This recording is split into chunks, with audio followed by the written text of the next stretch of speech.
Shalom, shalom, shalom, shalom, frères et sœurs dans le Seigneur. Shalom, shalom à tous les amis, les frères, les sœurs, les amis, les abonnés de la plateforme L'amour de Jésus-Christ avant tout. Je vous bénis tous dans le nom de notre Seigneur Jésus-Christ. Bien-aimés dans le Seigneur, ce soir encore, c'est un moment formidable, un plaisir d'être ensemble avec vous pour communiquer une pensée que le Saint-Esprit de Dieu a déposée dans mon cœur. Et je suis sûr et certain et convaincu que cela peut faire du bien à un frère, à une sœur, à un couple, parce que le Saint-Esprit de Dieu désire nous parler encore ce soir.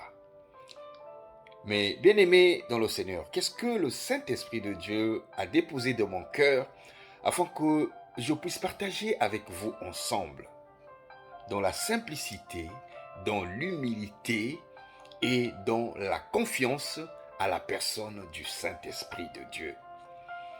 Et bien-aimés dans le Seigneur, ce soir, je veux partager avec vous une pensée en ce qui concerne le mariage.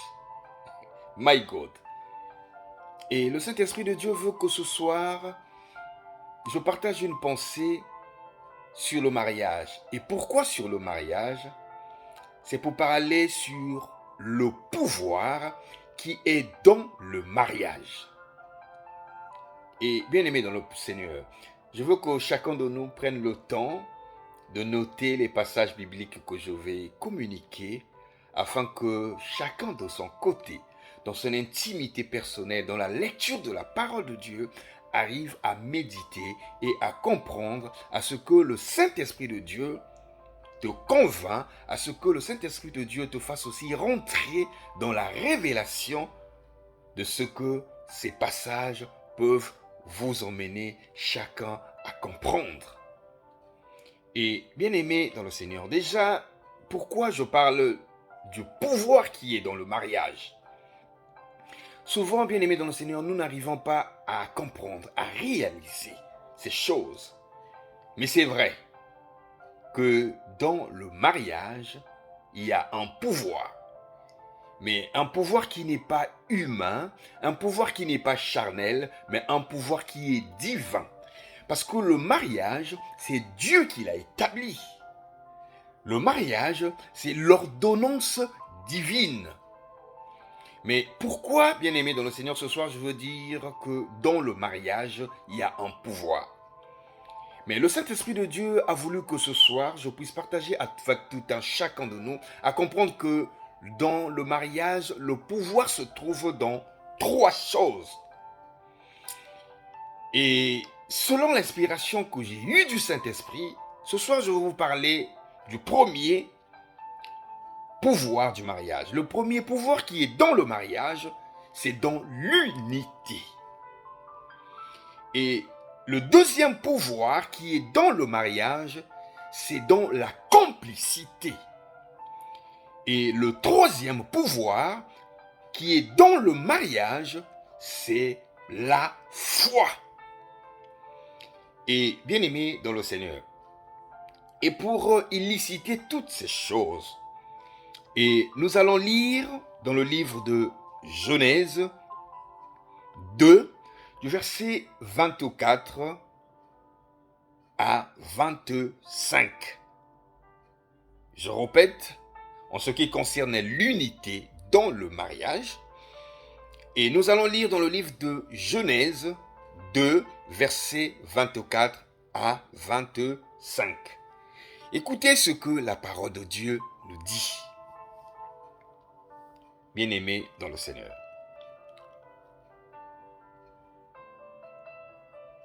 C'est pourquoi l'homme quittera son père et sa mère, s'attachera à sa femme, et ils ne feront qu'un. L'homme et sa femme étaient tous les deux nus et ils n'en avaient pas honte. Et bien-aimés dans le Seigneur, et si j'ai dit que c'est un pouvoir, l'unité, c'est pourquoi? Parce que lorsqu'on est unis, nous ne pouvons que affronter et commander les situations difficiles qui se présentent à nous dans notre mariage.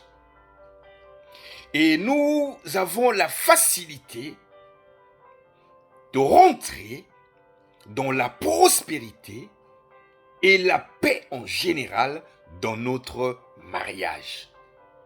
Si nous sommes unis. C'est dans l'unité que nous évitons les commérages.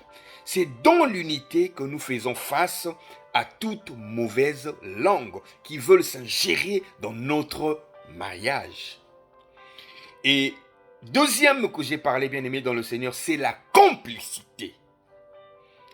Et pour la complicité, bien aimé dans le Seigneur, nous allons lire aussi dans le livre de 1 Corinthiens, chapitre 7, de versets 2 à 4. Je répète pour tous ceux qui prennent note, 1 Corinthiens 7, 2 à 4. Écoutez ce que la parole de Dieu nous dit en ce qui concerne la complicité dans le mariage.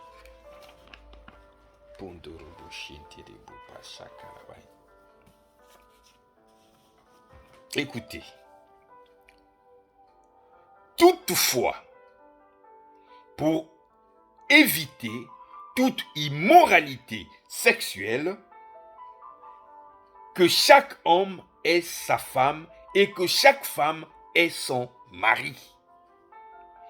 Que le mari rende à sa femme l'affection qu'il lui doit et que la femme agisse de même envers son mari. Ce n'est pas la femme qui est maîtresse de son corps, mais son mari.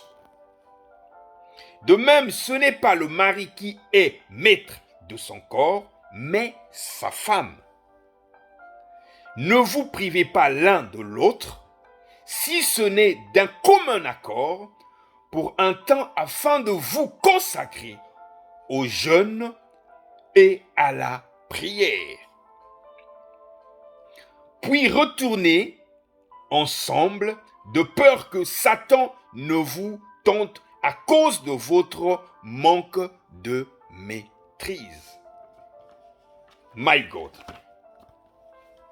Bien-aimés dans le Seigneur, lorsque il y a la complicité dans le mariage, nous pouvons repousser les manipulations.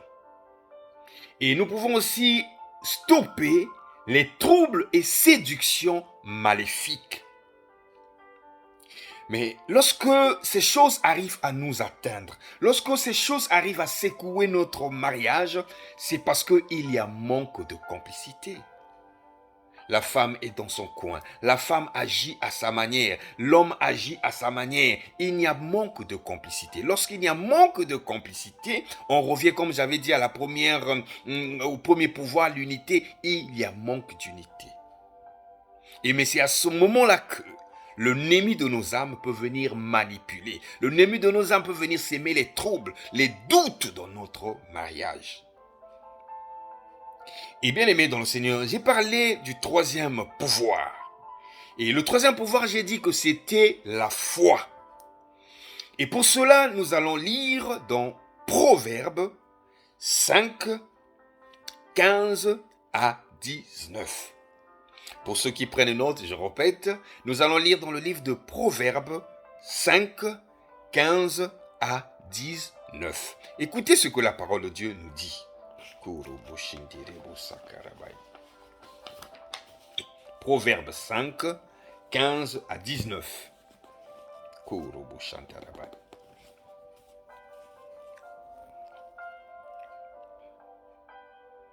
bois l'eau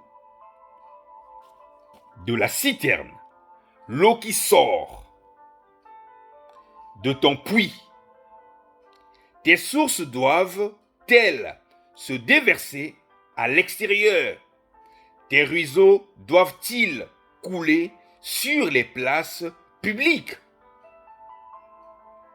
Qu'ils soient pour toi seul et non pour des étrangers. Avec toi.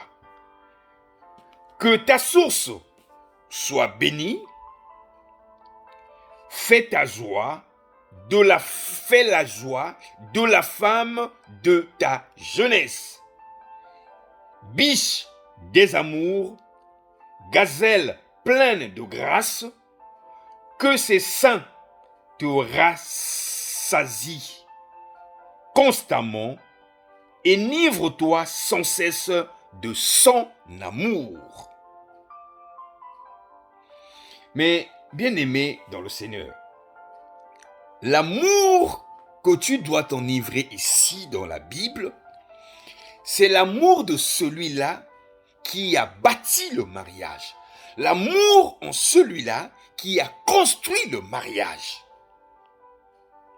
Et lorsque dans votre mariage, tout est concentré sur Jésus-Christ, et lorsque Jésus-Christ est placé en premier, et bien aimé dans le Seigneur, vous allez constater que tout va avancer.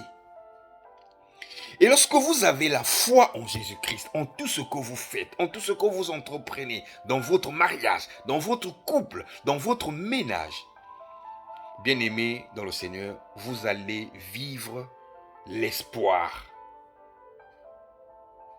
Et vous allez avoir la confiance. Et lorsque vous marchez dans la foi, et vous allez avoir l'espoir, la croyance en votre engagement. Et la croyance aussi dans votre vie de ménage. Parce que le Seigneur veut que nous ayons la foi en lui et que cette foi se répand dans notre mariage, dans notre couple.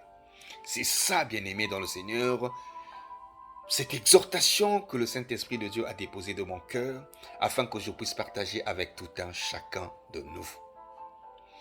Dans le mariage, il y a 3 pouvoirs à expérimenter, comme j'ai dit. L'unité, la complicité et la foi. C'est ça les clés, c'est ça les plus importants.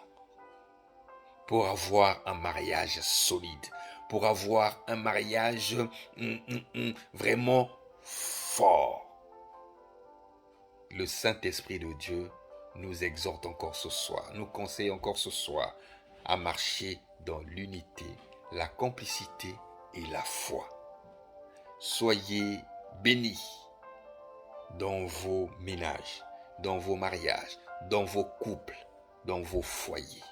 Que le Saint-Esprit aide tout un chacun de nous encore à comprendre, à réaliser ces choses. Et que nous les pratiquons, et que nous les vivons, et que nous les expérimentons. Le pouvoir du mariage, le pouvoir dans le mariage, c'est dans l'unité, la complicité et la foi. La foi en ce mariage et la foi en ce Dieu qui a bâti, qui a construit le mariage.